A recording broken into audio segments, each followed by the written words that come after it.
Hi friends, welcome to my channel Sai Ram competitive exams. ఇంకా channel ఎవరైనా subscribe చేసుకోకపోతే subscribe చేసుకోండి, లైక్ చేయండి, షేర్ చేయండి. ఈరోజు విద్యా ఉద్యోగ వార్తల గురించి తెలుసుకుందాం. ఇంగ్లీష్ ప్యాసేజీలు కఠినం, అనువాదం సులభం. తొలి రోజు సజావుగా ఎస్ఐ తుది రాత పరీక్షలు. ఆంధ్రప్రదేశ్లో ఎస్ఐ ఉద్యోగాల తుది రాత పరీక్షలకు తొలి రోజైన శనివారం 98.05% మంది హాజరయ్యారు.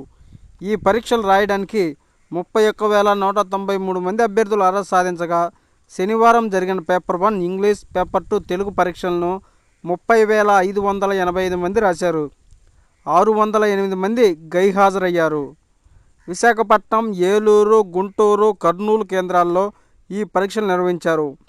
పేపర్ 1 ఇంగ్లీష్లో ప్యాసేజీలు కఠినంగా ఉన్నాయని, ఆంగ్లంపై పూర్తి పట్టు లేకపోతే వాటికి సమాధానాలు రాయడం కష్టమేనని గుంటూరు జిల్లాకు చెందిన అభ్యర్థి చెప్పారు. అనువాదం, వ్యాసరచన, లేఖ రచనపై అడిగిన ప్రశ్నలు సులువుగా ఉన్నాయని చెప్పారు. కోవిడ్ వల్ల భారత ఆర్థిక వ్యవస్థపై ప్రభావం, ఆఫ్ఘనిస్తాన్ భౌగోళిక పరిస్థితులు తదితర అంశాలపై పేపర్ 2 తెలుగులో ప్రశ్నలు అడిగారని ఓ అభ్యర్థి చెప్పారు.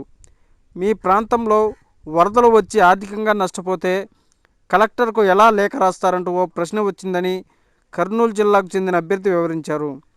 విశాఖపట్నంలో 11,365 మందికి గాను 11,074 మంది, ఏలూరులో 4,162 మందికి గాను 4,115 మంది, గుంటూరులో 7,145 మందికి గాను 7,000 మంది, కర్నూలులో 8,521 మందికి గాను 8,396 మంది హాజరయ్యారు.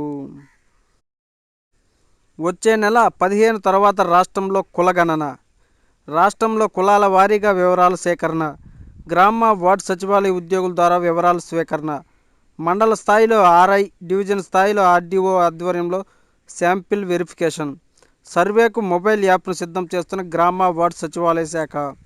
రాష్ట్రంలో కులాల వారీగా ఆర్థిక సర్వేకు ప్రభుత్వం నిర్ణయించింది.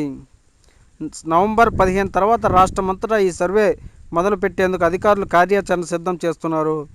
వాలంటీర్లతో సంబంధం లేకుండా గ్రామ వార్డు సచివాలయ ఉద్యోగులు ద్వారా ఈ సర్వే చేపడతారు. సచివాలయాల ఉద్యోగులు ఆయా సచివాలయ పరిధిలో ఉండే ఇంటింటి వివరాలు సేకరిస్తారు. పారదర్శకత కోసం సచివాలయాల వారీగా జరిగిన సర్వేపై మండల స్థాయిలో శాంపిల్గా అక్కడక్కడ 10% ఇళ్లకు సంబంధించి సంబంధిత మండల రెవెన్యూ ఇన్స్పెక్టర్ ఆధ్వర్యంలో పునః పరిశీలన జరుపుతారు. మూడో స్థాయిలోనూ కింది స్థాయిలో జరిగిన సర్వేపై రెవెన్యూ డివిజన్ స్థాయిలో అక్కడ స్థానిక ఆర్డీఓ ఆధ్వర్యంలో శాంపిల్ పునః పరిశీలన చేపడతారు. రాష్ట్ర ప్రణాళిక శాఖతో పాటు బీసీ, సాంఘిక సంక్షేమ శాఖల ఆధ్వర్యంలో ఈ కుల గణనకు సంబంధించి పూర్తిస్థాయి విధి విధానాలపై రూపకల్పన జరుగుతుంది.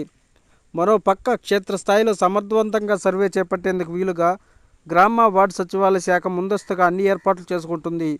ఇందుకోసం మొబైల్ యాప్ను సిద్ధం చేస్తుంది. కుల గణన ప్రత్యేక మొబైల్ యాప్ తయారీపై ఇప్పటికే గ్రామ వార్డు సచివాలయ శాఖలో కీలక అధికారుల స్థాయిలో 2 విడతల సమావేశాలు కూడా ముగిశాయి. జనాభా ప్రాతిపదికన సమాన అవకాశాలు పొందేలా దేశవ్యాప్తంగా కులగణన జరపాలంటూ బీసీ సంఘాలు కేంద్ర ప్రభుత్వాన్ని ఎన్నో ఏళ్ల నుంచి డిమాండ్ చేస్తున్న విషయం తెలిసిందే. ఈ ప్రక్రియలో భాగంగా ఏపీలో ప్రత్యేకంగా కులగణన చేపట్టేందుకు సీఎం జగన్ గతంలోనే అసెంబ్లీలో తీర్మానం ప్రవేశపెట్టారు. ఇదిలా ఉంటే నవంబర్ 15కు ముందే రాష్ట్రంలోని వివిధ కుల సంఘాల ప్రతినిధులతో రౌండ్ టేబుల్ సమావేశాలు నిర్వహించాలని ప్రభుత్వం యోచిస్తుంది. విశ్వకర్మ యోజనకు దరఖాస్తు చేసుకోండి. అనంతసాగరం మండలంలోని కుల వృత్తుల లబ్ధిదారులు ప్రధానమంత్రి విశ్వకర్మ యోజనకు దరఖాస్తు చేసుకోవాలని ఎంపీడీఓ శనివారం ఒక ప్రకటనలో తెలిపారు. పడవల తయారీదారులు, కుమ్మరి, స్వర్ణకారులు, శిల్పకారులు, చర్మకారులు, చెప్పులు కుట్టేవారు, తాపీ పని చేసేవారు, బుట్టలు అల్లేవారు, బొమ్మలు తయారు చేసేవారు, రజకులు, కర్షకులు, దర్జీలు, చేపల వలలు తయారు చేసేవారు అర్హులని తెలిపారు.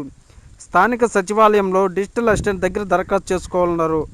కుల వృత్తులకు 7 రోజుల పాటు ఉచితంగా శిక్షణ ఇవ్వడంతో పాటు మొదటి విడతలో 1,00,000, రెండో విడతలో 2 లక్షల రుణ సదుపాయం కల్పిస్తానని వివరించారు.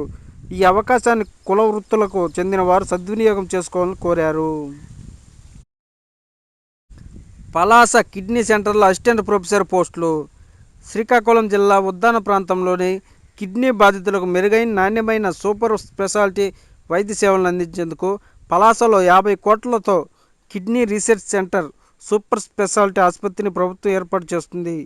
వీటిలో సేవలు అందించేందుకు వివిధ విభాగాల్లో 15 అసిస్టెంట్ ప్రొఫెసర్ పోస్టులు శాశ్వత ప్రాతిపదికన భర్తీకి AP medical service recruitment board notification జారీ చేసింది. ఈ నెల 20వ తేదీన శ్రీకాకుళం ప్రభుత్వ వైద్యశాల రిమ్స్లో పోస్టుల భర్తీకి వాక్-ఇన్ ఇంటర్వ్యూ ఉంటుందని అభ్యర్థులు 20వ తేదీ ఉదయం 10 గంటల నుంచి మధ్యాహ్నం 2 గంటలలోపు ఇంటర్వ్యూకి హాజరు కావాలని సూచించారు. వెబ్సైట్లో పూర్తి నోటిఫికేషన్ అందుబాటులో ఉంచారు.